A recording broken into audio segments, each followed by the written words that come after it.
Guys, how are we doing? And welcome back to another video. This is the Fighters Forecast. It's your boy Tennis speaking right now. We're gonna recap what happened with the Josh Emmett and Kevin Vallejos card. One of the best cards of the year, in my opinion, matchup wise, fights wise, outcome wise. Just a bunch of fun fights, a bunch of scraps, lots of great finishes. Some sketchy decisions. I'm not gonna lie, some razor thin decisions as well. But that was a fantastic card. Looks like we're going to Sephora. Anyways, yeah. So back we're here with the Mosvar Evloev versus Lerone Murphy fight card. It is the battle of the undefeateds. Everyone, if you are familiar with MMA, with the UFC, you know the name Mosvar Evloev and you know the name Lerone Murphy. Guys, we're trying to bounce back from that card. UFC 114 Kevin Vallejos. We're trying to match, the hype, all the matchups, all the finishes, all the razor thin decisions. Hopefully, this card can be on par with that. We had a great weekend betting wise. As you know, the slam hammer of the week smashed yet again, guys. From recording this, we are 2-1 now. We are doing pretty nicely. We're up money, which is fantastic. We hit a couple more bets in there as well, with lots of parlay pieces like Jose Delgado. Who else was there that we hit? We hit what's his name? We hit Vallejos by KO. Lots of great bets like that. Just, it all seemed to be going right. That Charles Johnson decision came our way, and it was, made us feel good because we got him at good odds. And, some could say Bruno Silva won that fight. I would not argue with you, to be honest. I think that was a very close fight, but, things went our way. Felt great, but right now, guys, we're here to break down the Mosvar Evloev versus Lerone Murphy fight card. A lot of banger matchups on this card. And like always, we're going to start from the bottom to the top, breaking down this card and every fight it has to offer. Up first, we have Shamrock against Al Sawadi. Guys, I've heard a lot of negative comments on Shamrock striking specifically, and yet I do agree it is not great. You guys are acting like Al Sawadi is this guy's going to come in off a 2-year layoff and just light this guy up. Shamrock is way better on the ground. Shamrock in the jiu-jitsu is miles better than Al Sawadi. Yes, I do agree Al Sawadi is better in the striking. He's a better 1-2. He's better hooks. You gotta remember, Shamrock went into the third round with Aliev. Aliev is no joke in the PFL. Shamrock is an absolute monster on the ground. He held his own with Aliev for quite some time. He couldn't get it going, obviously, against Aliev, but in my opinion here, Al Sawadi is nothing special at all. He's got decent striking, subpar grappling. Shamrock's kind of the opposite. He's got good grappling, but he's got subpar striking. And in my opinion, guys, you know me, I like to favor the wrestler because they choose where the fight takes place. It's pretty much how I look at it. Shamrock, in my opinion, can get the takedowns. Shamrock, in my opinion, can get the chokes, and he can get the ground and pound if he gets dominant position on Al Sawadi, and I believe he does. I'm going to take Shamrock here as the underdog. Next, we got the steroid abuser, Louis Sutherland. Look at those fucking traps. Shit's ridiculous. How can he even wipe his own fucking ass? Anyways, against Brando Perisic. Louis Sutherland, we just saw him get absolutely destroyed by Walter Walker via heel hook. The fourth one in a row from Walter Walker. And go and do much off that, in my opinion, because Walter Walker is a different specimen, especially with the heel hooks. So we can't look at a 1-minute fight between Sutherland and Walter Walker. You can't really tell how good this guy was. He landed a good shot on Walter Walker before he got taken down and submitted, because we know Louis Sutherland is a Muay Thai fighter. He takes on Brando Perisic. He just beat up a gym teacher. In my opinion, Brando Perisic is the better striker in this matchup, and both these guys are subpar in the grappling. Brando Perisic is better, in my opinion, because he has a kickboxing background, and he trains at City Kickboxing. In my opinion, Brandon Perisic is going to be able to land quicker. Maybe not as hard, but he's going to be landing quicker. He's going to have the better footwork in this matchup. And I believe he has good takedown defense if Sutherland starts to shoot like an Nurmagomedov. In my opinion, Brandon Perisic is going to knock this guy out in the first or second round. I like this guy a lot in the heavyweight division where it is a bunch of slobs and blobs everywhere. So give me Brando Perisic in this matchup. Next, we got Antonio Tricoli against Mantis. I don't even want to say the last name. We're going to try. Condravicius. We'll just call him Mantis. Nobody knows how Antonio Tricoli is still in the UFC. The guy is dog shit. He's been guillotined in his last 2 fights in a row. He is terrible. He's like a big tree that just falls down time after time after time again, and it's going to be no difference here. Antonio Tricoli is a grappler at heart. He's got terrible striking defense. And the guy he's fighting, Mantis, the guy's a monster on the feet. He's extremely long for the division. So is Tricoli, but he has great kickboxing accolades. Mantis is absolutely phenomenal in the boxing range, in the kicking range. He's going to pick apart Antonio Tricoli. This is a setup fight for Mantis to win by KO. Antonio Tricoli, I'll see you later, buddy, because you're getting fucking cut after you get KO'd in the first round. Give me Mantis. Next fight, we got Mario Pinto against Felipe Franco. Mario Pinto, y'all know who this guy is. He surprised me against Jonathan Deniz. I picked Jonathan Deniz in that matchup. Not with high confidence. I just like Jonathan Deniz. I think he's good. Mario Pinto beat him, and he beat him pretty soundly as well. Mario Pinto is an absolute monster on the feet, especially. He's got big power for this heavyweight division. He's also a big dude as well. Good takedown defense as well, and that's going to play dividends in this matchup here against Felipe Franco. Felipe Franco lost to Freddie fucking Diaz, I think his name is. Freddie something. Freddie Vidal, not Diaz. Freddie Vidal. Freddie Vidal is terrible. We saw him getting absolutely killed by Felipe Franco, and you're telling me you can't hang on for 30 more seconds, Felipe, to get a win. You have to gas against Freddie Vidal. That tells me all I need to know here. Mario Pinto is going to stuff the takedowns, and he is going to knock this guy clean out. Give me Mario Pinto in this matchup. Next fight, banger alert. Nathaniel Wood takes on Lucene Keita. This is a banger, guys. Nathaniel Wood is a fraud checker. Nathaniel Wood is here to fraud check all these hype prospects, and he's been doing it. He just got the nod over Jose Delgado. In my opinion, Delgado won the matchup. That's my opinion. You could fight me on that if you want. Pull up, motherfucker. I'm in Guelph. But in my opinion, Nathaniel Wood, he is a good fighter. He's very complete. He's a smaller dude for the 145 division. He has good takedowns, good wrestling, decent striking. The problem here is Keita is just a monster on the feet. He has some of the craziest explosions of movements I've seen in a 145er. This guy is quick. He is powerful. He can cover distance in a flash. In my opinion, is Keita going to be able to sustain the pace? That is the main problem in this match, in my opinion, if he does not get Nathaniel Wood out of there. Can he maintain a pace that doesn't get Nathaniel Wood just continuously pressuring him against the fence, dictating the pace, dictating where the fight's taking place? Excuse me. In my opinion, Keita is the better fighter by quite a bit. He was supposed to fight Patricio Pitbull. He did not make weight. I cannot imagine he does not make weight again. He's fighting a smaller featherweight here. In my opinion, Keita is going to dot this guy up on the feet. The question is, can he defend the takedowns? We've seen a little bit of footage of him. He sprawls pretty nice. Keita, he looks good. He looks like a real legit prospect at 145. And in my opinion, he gets through Nathaniel Wood. And if he does, you need to watch out for Keita, because anybody getting through Nathaniel Wood on the first fight into the UFC is going to be a problem. Remember the name Keita. I believe he KOs him in the first or second round.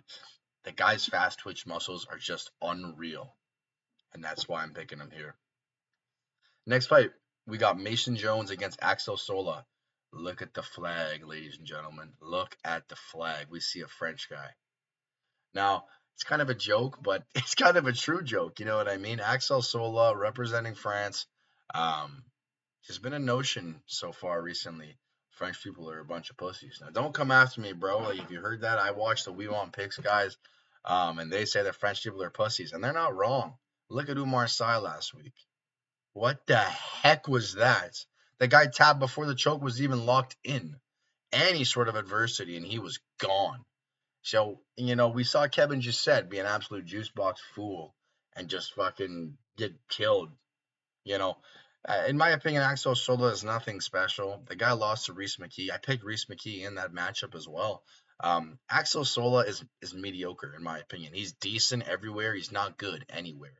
Mason Jones has very good wrestling in my opinion.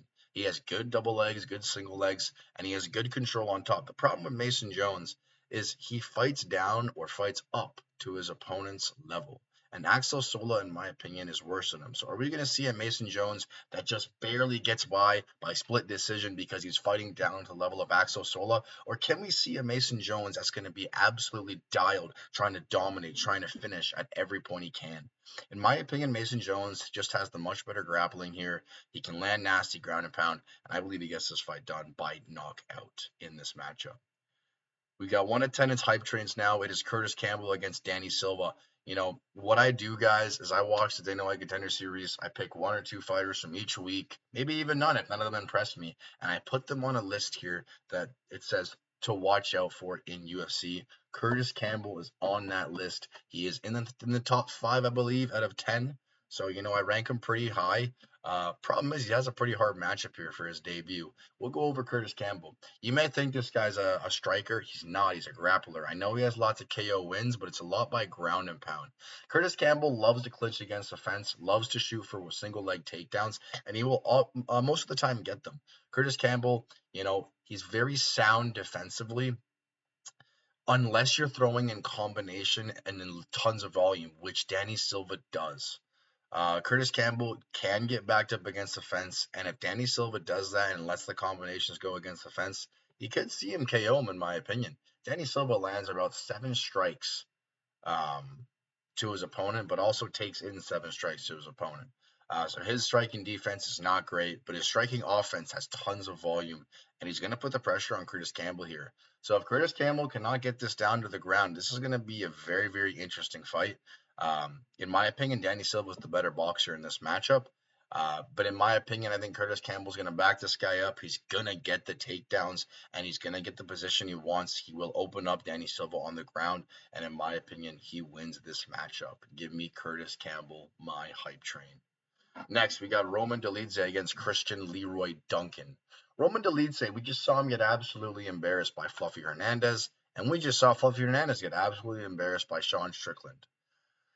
I think Roman Dolidze is past his prime. I really do. This guy a couple of years ago was an absolute monster, going to war with Vittori, doing his thing. Roman Dolidze has great wrestling accolades here, but in my opinion, he's too old.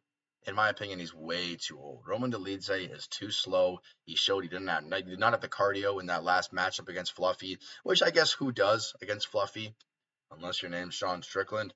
But, I think Christian Leroy Duncan's a more polished fighter here in this matchup. I think Christian Leroy Duncan's also faster and has cleaner Muay Thai fighting in this matchup.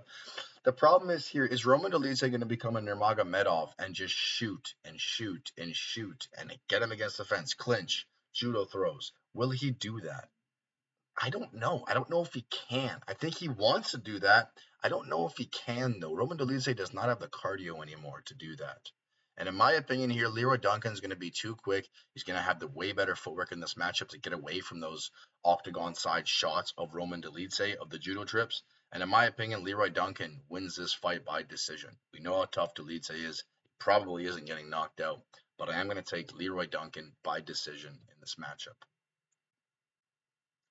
Moving on to the main card, we have the main man, Iwo Barmaneski. If we look back on Tennant's list, Iwo Barmaneski was on the list at number 8. I did not have him as high as Curtis Campbell.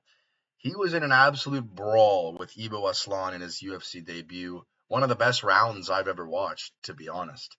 Ivo Baranowski is a complete fighter. He has great stand-up, huge wide hooks, and he will get after it. Ivo Baranowski is not a pussy. This guy is going to stand there. He's going to swing with you. He's going to make you scared.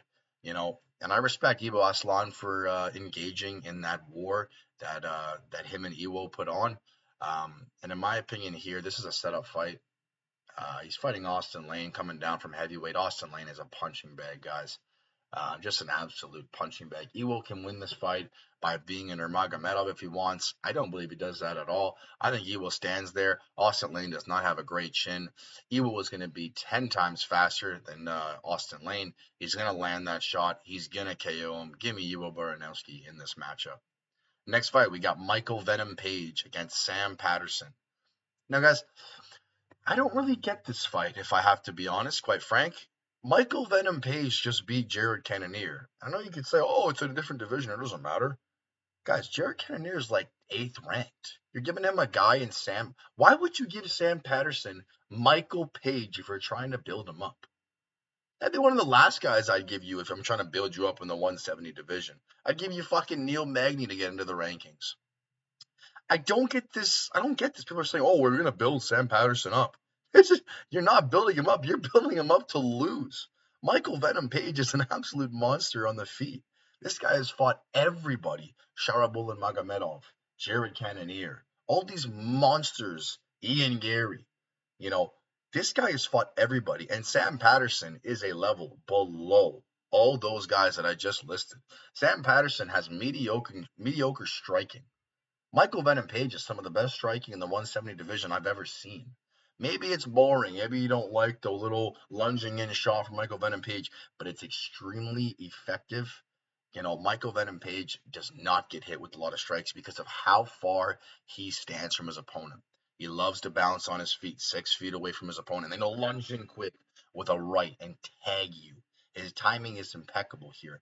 And the only way Sam Patterson wins this matchup is if he becomes an Nurmagomedov and just starts shooting. But there's a reason Michael Venom Page is Michael Venom Page and he's still around. It's because nobody's really been able to do that to him. Maybe apart from me and Gary. Other than that, no one has really been able to get close to Michael Venom Page to try and shoot takedowns, lay in pran, or maybe get a submission. Sam Patterson is going to get touched up in this matchup here. I think minus 180 odds on Michael Venom Page is an absolute gift, and you should jump on that right away. Right away. Yeah, so I don't get it at all. Maybe I'm missing something. Type in the comments if I'm missing something here. Michael Venom Page is going to run away with this victory, and yeah, that's all I could say about that. Co-main event, we got Luke Riley against Michael Aswell Jr. I wish we had a little bit better of a. I know this is going to be a banger fight. It's going to be a war, but I wanted another fight like a Leon Edwards versus Uros Medic. For a co-main. I think that would have been really cool. But I'll take it. It's going to be a banger fight. Both these guys throw with no intent of just point fighting. They throw to take your head off. Luke Riley, we know who this guy is, was losing the first round to Bogdangrad pretty convincingly. Bogdangrad had a great game plan. Then Luke Riley switched up what he was doing. He looked much better in the second round, ultimately getting that KO victory against Bogdangrad. He looked pretty good. He throws his hands. He lets go of his hands. He's very, very good 1-2s down the pipe. Luke Riley, in my opinion, is a very, very good fighter, very, very good striker, especially here. And I believe he beats Michael Aswell Jr. We know Michael Aswell Jr. on the Contender Series. This guy is just a dog, an absolute dog. He will throw until you get tired because Michael Aswell will not get tired. I think he put 175 strikes in his Dana White Contender Series fight. Michael Aswell Jr. is an absolute gamer, an absolute animal here, and he's going to make Luke Riley work for every single thing he gets. But in my opinion, Luke Riley is the cleaner striker here. He's going to land harder, and I believe he gets this fight done by decision or by KO against Michael Aswell Jr. Last fight, we have the main event. It's the Battle of the O's. 1-0 must go. Mosvar Evloev against Lerone Murphy. If you guys have watched UFC, you know exactly who these two guys are, but I'm going to break them down for you. Mosvar Evloev is a boring fighter. Mosvar Evloev lays and prays. He goes for position over submission. Mosvar Evloev, is extremely good at it as well. You can hit on him all you want, but when he out scrambles you, he gets the position he wants. He's there to win a fight. He's there to not take any damage, and he's there to collect a check. Mosvar Evloev has won 19 fights doing this exact style. He's not going to change who he is here. And Mosvar Evloev is a relentless grappler, guys. He has the Russian flag. He's not from Dagestan. But this guy is an absolute monster on the ground. Very good at getting position over submission, just making you seem like he's drowning you underwater. You have nowhere to go. He likes to hold the wrist. He likes to just sit in half guard or in side control on you, and he's extremely incredible at it as well. He's fighting a guy in Lerone Murphy. I've made lots of dough off this guy. Nobody rates this guy as high as I do normally. I bet on him against Aaron Pico. Now, where I can admit Pico was winning the fight, he was gonna gas though, guys, and Lerone Murphy game planned beautifully for that. You might say, "Oh, the lucky elbow." No, no, no, no, no.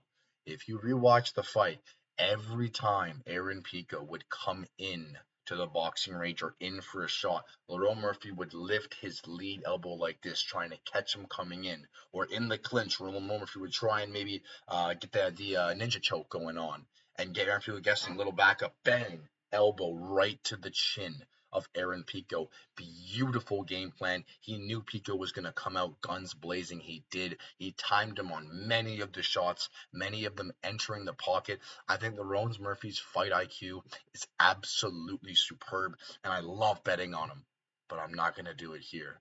We've seen Lerone Murphy get taken down before, and yes, you could say his get up game is great. Nobody gets up against Mosvar Evloev. Lerone Murphy has a 50% takedown defense, and that's not going to be good enough here. Mosvar Evloev is going to take this guy down, lay and pray, get a boring decision victory, and that is going to be the main event of London, in my opinion. I will be cheering for Lerone Murphy. That is my boy. I make lots of money off the guy, but if we have to look at this fight objectively, Mosvar Evloev should be able to get the takedowns, should be able to be boring, land his little ground and pound strikes that do nothing, and should get a victory. Maybe Lerone fucking sparks this guy and, spinning back will fucking do it 2 times in a row. And we'll see him against Volk. But all likelihood, if I'm breaking this down with no bias whatsoever, I'm taking Mosvar Evloev in this matchup. Guys, I know I picked pretty much all favorites. If I do like a dog, I'm going to pick them. I just don't really like a dog here, apart from maybe Shamrock. Mason Jones is close to even odds. That's about it, guys. That's all I can really say. Thank you for watching this video, guys. Please hit the subscribe button. Please hit the notifications button. It'd mean the world to me, guys. Comment on the video so you can get the algorithm and you get all the videos that I post Tuesdays and Wednesdays.